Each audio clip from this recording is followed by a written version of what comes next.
మిర్చి బజ్జీలు వేయడమేంటో కానీ నా వేలుని అయితే కాల్చుకున్నాను. Hi, this is Vijay Kumar. Day 12 of 30 days different street foods లో అయితే టుడే అయితే బజ్జీ మిర్చిని అయితే ప్రిపేర్ చేశాను. బజ్జీ మిర్చిని ఆయిల్ లో వేసేటప్పుడు ఆయిల్ అయితే నా వేలు మీద పడింది. ఆయిల్ పడినప్పుడు బానే ఉంది, కానీ కొంచెం లైట్ గా అయితే మంటుంది. కొంచెం సేపటికైతే వాటర్ నింపిన బెలూన్ లాగా అయితే తయారైంది. అయినా ఇలాంటివన్నీ అలవాటు అయిపోయినాయి మనకి. మనమైతే ప్రిపరేషన్ అయితే చూద్దాం. అందుకంటే ముందు నా ఛానల్ ని ఫస్ట్ టైం కనుక చూస్తున్నట్లయితే ప్లీజ్ సబ్స్క్రైబ్ చేసుకుని ఒక లైక్ కూడా చేయండి.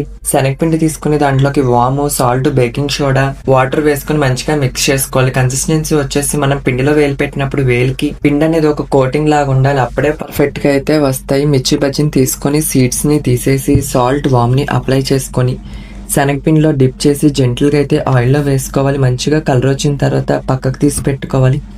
స్టఫింగ్ గా సన్నగా చాప్ చేసి పెట్టుకున్నటువంటి ఆనియన్స్, కొత్తిమీర వేసుకొని పైనుంచి నిమ్మకాయని పిండుకొని ఇంకా తినేయడమే. ఛానల్ మాత్రం సబ్స్క్రైబ్ చేసుకోవడం మాత్రం మర్చిపోబాకండి.